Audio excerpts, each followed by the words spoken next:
আত্মসহায়ক গোটৰ সৈতে জড়িত মহিলাসকলক অৰ্থনৈতিকভাৱে শক্তিশালী কৰিবলৈ মুখ্যমন্ত্ৰীৰ মহিলা উদ্যমিতা আঁচনি বা সৰুকৈ লাখপতি বাইদেউ আঁচনি আমি আৰম্ভ কৰিছিলোঁ।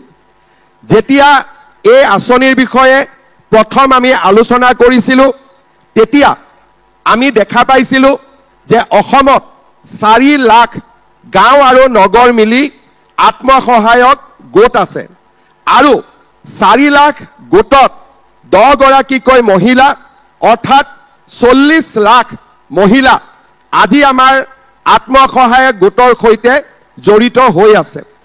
আগলৈ আমি যদি যাওঁ তেতিয়াহ'লে নতুনকৈ আৰু কিছু আত্মসহায়ক গোট গঠন হৈছে। এই বাবা বাবা বাবা তাক বহি থাকিব দে, এই পুলিচসকল তাক দিগদাৰ নকৰিবি, থাকিব দে দে। এই বাবা মোৰ ফালে চা, এই তই মাৰি কিয় কৰি আছে, মাৰে এতিয়া তাক, এই লাঠিডাল থ, তাক মোৰ ফালে দেখুৱাই দিয়ক, মোক দে, তাক শান্তি কৰি দে, তেতিয়া সি শান্তিত থাকিব। শান্তি কৰি দে, কাগজখন দিয়ক, কাগজখন লৈ আহ বাবা।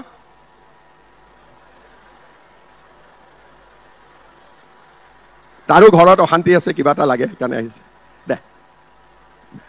তাৰপিছত আমি যেতিয়া হিচাপ কৰিলোঁ আমি দেখা পালোঁ যে 40 লাখ মহিলা আমাৰ আত্মসহায়ক গোটৰ সৈতে জড়িত হৈ আছে।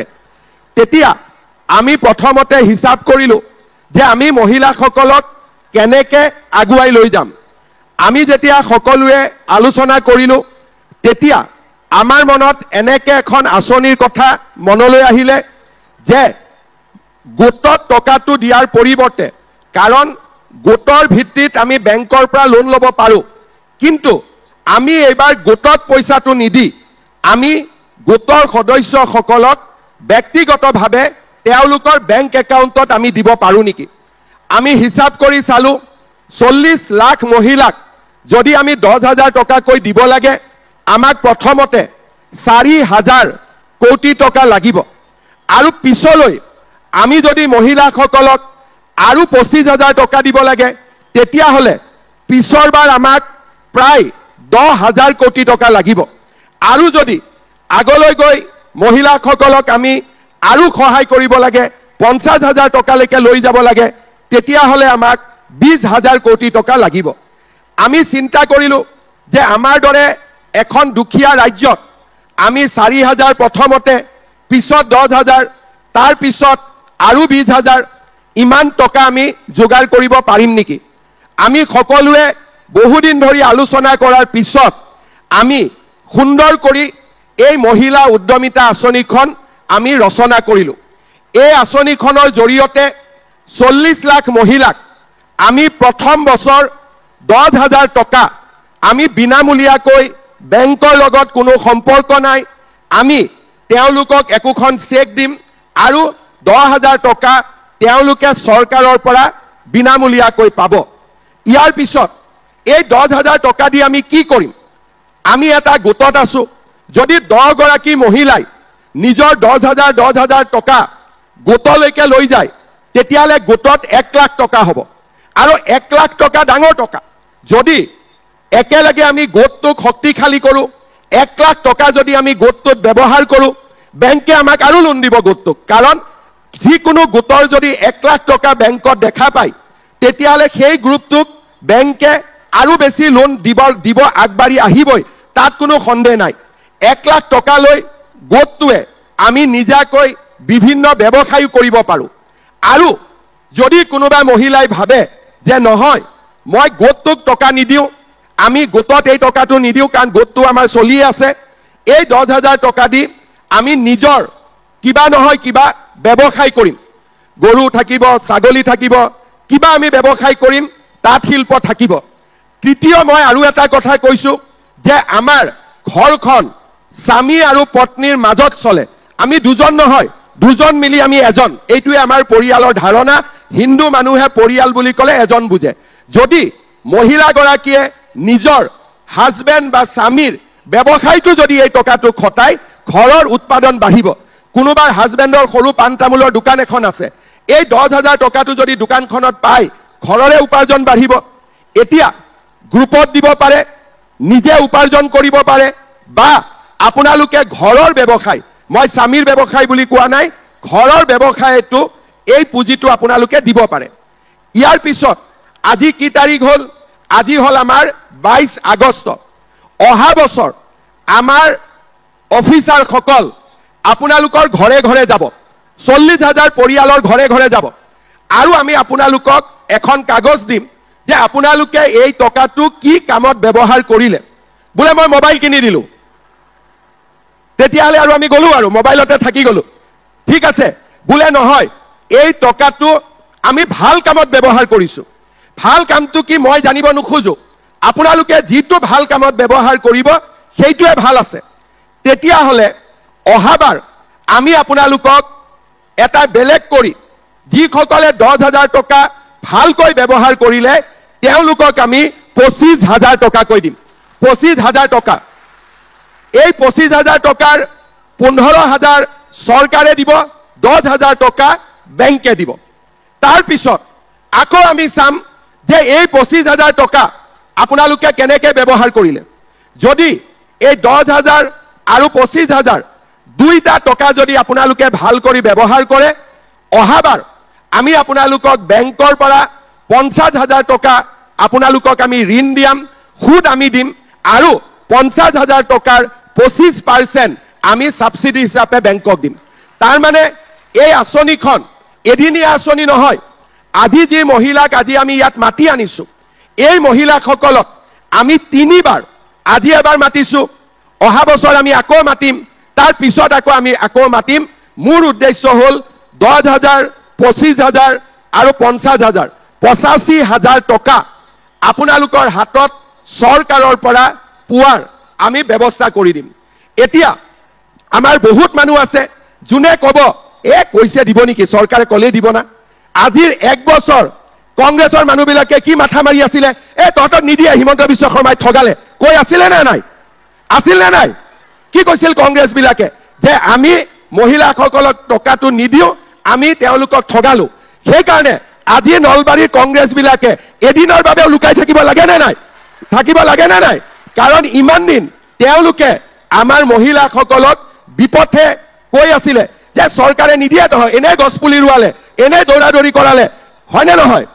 আজি কিন্তু আপোনালোকে সকলোৱে দেখা পালে যে হিমন্ত বিশ্ব শৰ্মাই যি কয় তাক আখৰে আখৰে পালন কৰে। তাত কোনো ধৰণৰ কাকো আজিলৈকে আমি কেতিয়াও প্ৰবঞ্চনা কৰা নাই। যোৱাবাৰ ইলেকশ্যনৰ আগতে যেতিয়া আমি অৰুণোদয় আঁচনি আনিছিলো, তেতিয়া কংগ্ৰেছ বিলাকে কি কৈছিলে, এইবিলাক ইলেকশ্যন বুলি আনিছে, ভেলকিবাজি, ইলেকশ্যনৰ পিছত নাথাকে এইবোৰ। কিন্তু আজি 5 বছৰ অৰুণোদয় থাকিলে নে নাথাকিলে? থাকিলে নে নাথাকিলে? যোৱাবাৰ ছোৱালীবিলাকক আমি নিযুত মইনা দিলো, বোলে নহয় ইলেকশ্যন বুলি দিছে, অহাবাৰ বন্ধ হৈ যাব। আকৌ এইবাৰ আমি ছোৱালীবিলাকক আকৌ ফৰ্ম দিছো নে নাই দিয়া? তাৰ মানে আমাৰ চৰকাৰে আজিলৈকে আমি যি কথা কৈছো তাৰ পৰা আমি আঁতৰি অহা নাই। যিসকল আই মাতৃয়ে সুন্দৰভাৱে টকাটো ব্যৱহাৰ কৰিব, মই আজি আপোনালোকক কথা দিছো, এই জায়গাটো হ'ল মোৰ নিজৰ বাবাৰ জন্মভূমি, ইয়াতে মই কথা দিছো আপোনালোকক আমি আৰু 25,000 টকা দিম, আৰু 25,000 টকা দিম। মাত্ৰ এই টকাটো পাবৰ কাৰণে আপোনালোকে মোক সহযোগিতা কৰিব লাগিব। মোবাইল কিনি দিলে মই সহায় কৰিব নোৱাৰিম, হ'বনে? যদি মোবাইল কিনি দিয়ে তেতিয়াতো মই একো কৰিব নোৱাৰিম। ভাল কামত ব্যৱহাৰ কৰিব। ভাল কামটো মই আপোনালোকক নিশিকাওঁ। মনতে যিটোৱে ভাল কাম বুলি ভাবে, বোলে গ্ৰুপত টকা কেইটা থম, বোলে নিজে খৰচ কৰিম বা আমি ঘৰৰ ব্যৱসায়ত দিম, যিটোৱে কৰে, মাত্ৰ 1 বছৰ পিছত যেতিয়া মই আপোনালোকক সুধিম যে কি কামত টকাটো খৰচ কৰিলে, আপোনালোকে যাতে কামটো আমাক দেখুৱাব পাৰে, হ'বনে? এই গেলাৰীত বহি থকা বাইদেউসকলে বুজিছে নে নাই? বুজিছে? দিয়ক, বুজিছে যদি তাৰ পৰা এটা হাত চাপৰি বজাওক, তেতিয়া মই বুজিম। বঢ়িয়া। এইফালে থকা আই মাতৃসকল বুজিছে নে নাই?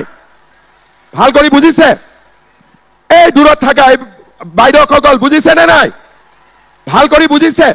সেইকাৰণে আজি আমি নলবাৰীৰ পৰা এই কাৰ্যসূচী আৰম্ভ কৰিলো। বিহালীত আমি 3 মাহ আগতে এই পইচা দিছিলো। আমি যেতিয়া বিহালীত অনুসন্ধান কৰিছো, মেক্সিমাম মহিলাই টকাটো ভাল কামত ব্যৱহাৰ কৰিছে। তাৰ মানে তেওঁলোকে 25,000ৰ ফালে গৈ আছে।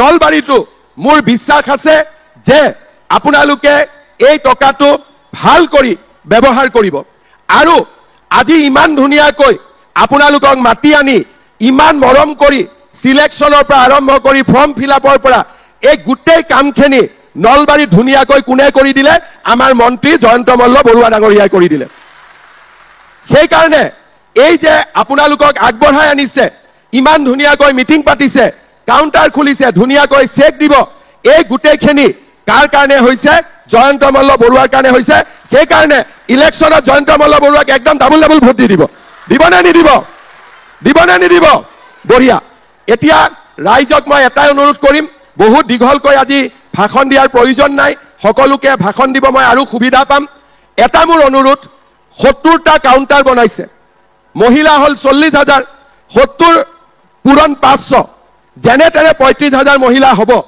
আমি মিটিং কৰি যোৱাৰ পিছতো চেকখনত লাইন লৈ লওঁতে 3-4টা 5টা বাজি যাব সেইকাৰণে মই দীঘল কৰি কথা আজি নকওঁ কাৰণ আপোনালোকৰ কষ্টও আছে খালি সবৰে নামত চেক আছে গতিকে তাতে দৌৰাদৌৰি কোনেও নকৰিব হ'ব ইয়াত যিমান মহিলা আছে কেইগৰাকীমান বাইদেৱে নাই পোৱা বুলি কৈ আছে তেওঁলোকৰো মই কথা শুনিম যিসকলে জেনুইনলি নোপোৱাকৈ আছে চৰকাৰী কামত কেতিয়াবা কাগজ পত্ৰত কোনোবা বাদ পৰি যায় তেওঁলোককো আমি চাম কোনো সমস্যা নাই কিন্তু আজি যিসকলে চিঠি পাইছে তেওঁলোকৰ নামত চেক আছে সেই কাৰণে আপোনালোকে দৌৰাদৌৰি নকৰিব সবেই যদি একেলগে ইফালে গুচি যায় তেতিয়াহ'লে আকৌ নতুন আৰম্ভ হ'ব যে ষ্টাম্পেড হ'ব ঠেলাঠেলি হ'ব হস্পিটাল হ'ব আকৌ এটা নতুন ভেজাল এটা আৰম্ভ হ'ব সেই কাৰণে জনগণৰ মন গোৱাৰ পিছতো ধুনীয়াকৈ আপোনালোক বহি থাকি এটা এটাকৈ গাঁও পঞ্চায়তৰ নাম লিখা আছে বা গ্ৰুপৰ নাম লিখা আছে সুন্দৰ কৰি আপোনালোকে চেকখন পাব আৰু যদি কোনবা ৰৈ যায় জয়ন্ত মল্ল বৰুৱাই আপোনালোকৰ ঘৰত হলেও দি থৈ আহিব ঠিক আছে সেই কাৰণে কোনো দৌৰাদৌৰি নকৰিব সুন্দৰ কৰি এই চেকখন আপোনালোকে ল'ব এতিয়া আপোনালোকে এটা কথা কওক আজি 10,000 টকাটো পালে আৰু ভাল কাম কৰিলে 25,000 পাম বুলি কাৰ কাৰ মনত বিশ্বাস আছে মোৰ ওপৰত কিমানৰ বিশ্বাস আছে সবৰে বিশ্বাস আছে কংগ্ৰেছী বিলাকে ক'ব কিন্তু যে এনেই কৈছে নাপাব বুলি কংগ্ৰেছক বিশ্বাস কৰিব নে মোক বিশ্বাস কৰিব কাক বিশ্বাস কৰিব পাক্কা ধুনীয়া তেতিয়াহ'লে মোৰ এটাই অনুৰোধ যে এই 10,000 টকা আপোনালোকে ভাল কামত ব্যৱহাৰ কৰিব যাতে এই জায়গাত আহি মই আকৌ আপোনালোকক 25,000 টকা দিব পাৰো হ'ব একদম আকৌ এবাৰ মই আমাৰ Assam state rural livelihood mission জীৱিকা সখী বাইদেউসকলক মই ধন্যবাদ জনাইছো আমাক সহযোগিতা কৰাৰ কাৰণে আজি আমাৰ পিএনআৰডিৰ মন্ত্ৰী ৰঞ্জিত দাস ডাঙৰীয়া ইয়াত উপস্থিত আছে তেখেতকো মই ধন্যবাদ জনাইছো কল্যাণ চক্ৰৱৰ্তী ডাঙৰীয়া আমাৰ কমিশনাৰ তেখেতক ধন্যবাদ জনাইছো ইমান সুন্দৰ কৰি এই আঁচনিখন এই পৰ্যায়লৈ লৈ অহাৰ বাবে আৰু আমাৰ নলবাৰীৰ সন্মানীয় মন্ত্ৰী নলবাৰীৰ অভিভাৱক মন্ত্ৰী অতুল বৰা ডাঙৰীয়াকো মই ধন্যবাদ জনাইছো দীঘলীয়াকৈ মই নকওঁ কাৰণ আজি আমি বেলেগ এটা উদ্দেশ্যত আহিছো আপোনালোক ভালে থাকক আৰু যেতিয়াই আপোনালোকে সুবিধা পায় আমাক আশীৰ্বাদ দি থাকিব যাতে আমি আপোনালোকৰ কাৰণে সদায় এনেকে ভাল কামবিলাক কৰি থাকিব পাৰো হ'ব আশীৰ্বাদ দিবনে নাই দিব সকলোৱে দিব গ্যালাৰীত দিবনে নাই দিব এইফালে গ্যালাৰীত দিবনে নাই এইফালে দিবনে নাই আশীৰ্বাদ এইফালে আশীৰ্বাদ দিবনে নাই বহুত ধুনীয়া সকলোকে ধন্যবাদ জনালো এই গোটেই কামবিলাক আমি ভাৰতৰ প্ৰধানমন্ত্ৰী নৰেন্দ্ৰ মোদী ডাঙৰীয়াই অসমক কৰা সহায়ৰ বাবে কৰিব পাৰিছো মই তেখেতকো ধন্যবাদ জনাইছো মোৰ লগত আৰু এবাৰ সকলোৱে সুন্দৰ কৰি ডাঙৰ কৰি দিল্লীত নৰেন্দ্ৰ মোদীয়ে শুনাতকৈ ক'ব ভাৰত মাতা কি নৰেন্দ্ৰ মোদী বহুত বহুত ধন্যবাদ জয় হিন্দ বন্দে মাতৰম ধন্যবাদ মহাশয় আপোনাৰ মাৰ্গদৰ্শনত অতি সুচিন্তিত এই পদক্ষেপে নিশ্চিতভাৱে অসমৰ অৰ্থনীতিত সুদূৰ প্ৰসাৰী প্ৰভাৱ পেলাব শ্ৰদ্ধেয় সুধীবৃন্দ এতিয়া আমি আগবাঢ়িছো নিৰ্বাচিত উদ্যমী মহিলাসকলক উদ্যমিতা পুঁজি প্ৰদান পৰ্বলৈ আজি এই মঞ্চতে 13 গৰাকী মহিলাক আনুষ্ঠানিকভাৱে এই পুঁজিৰ বাবদ চেক প্ৰদান কৰা হ'ব মই মাননীয় মুখ্যমন্ত্ৰী মহোদয়ক এই কাৰ্য সম্পন্ন কৰিবলৈ অনুৰোধ জনাইছো প্ৰথমে মই সাগৰকুছিৰ মহিলা সজাগতা আত্মসহায়ক গোটৰ শ্ৰীমতী অঞ্জনা শীলক আগবাঢ়ি আহিবলৈ অনুৰোধ জনাইছো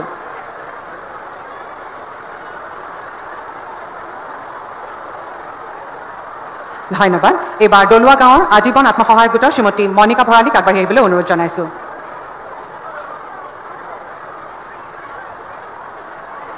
ধন্যবাদ। এবাৰ কেন্দুকুছিৰ ৰাংঢালী আত্মসহায়ক গোটৰ শ্ৰীমতী প্ৰণীতা পাঠক তালুকদাৰক আগবাঢ়ি আহিবলৈ অনুৰোধ জনাইছো।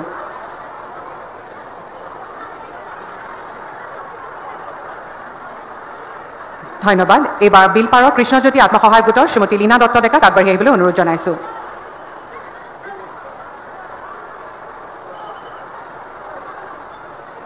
ধন্যবাদ। এবাৰ নিজ বাহজানীৰ পিনাকী আত্মসহায়ক গোটৰ শ্ৰীমতী দীপ্তি ডেকাক আগবাঢ়ি আহিবলৈ অনুৰোধ জনাইছো।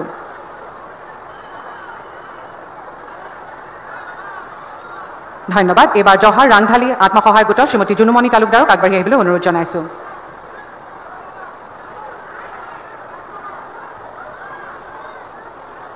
ধন্যবাদ। এবাৰ 2 নম্বৰ ঘগাৰ অঞ্চলী আত্মসহায়ক গোটৰ শ্ৰীমতী অনু বড়োক আগবাঢ়ি আহিবলৈ অনুৰোধ জনাইছো। ধন্যবাদ। এবাৰ চতাইবাৰীৰ অসমী মহিলা আত্মসহায়ক গোটৰ শ্ৰীমতী মেনকা ৰামচিয়াৰীক আগবাঢ়ি আহিবলৈ অনুৰোধ জনাইছো। ধন্যবাদ। এবাৰ নাহেৰবাৰীৰ মা দুৰ্গা আত্মসহায়ক গোটৰ শ্ৰীমতী পম্পী চৰকাৰক আগবাঢ়ি আহিবলৈ অনুৰোধ জনাইছো।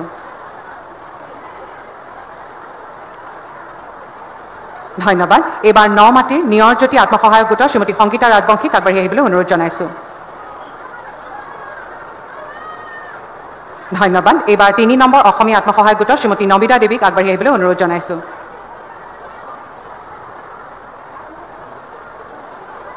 ধন্যবাদ। এবাৰ 9 নম্বৰ অসমীয়া আত্মসহায়ক গোটৰ শ্ৰীমতী গংগা বস্পৰক আগবাঢ়ি আহিবলৈ অনুৰোধ জনাইছো।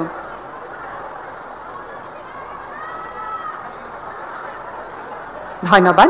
শেষত সাদৰীয়া আত্মসহায়ক গোটৰ শ্ৰীমতী ৰিংকুমণি দাসক আগবাঢ়ি আহিবলৈ অনুৰোধ জনাইছো।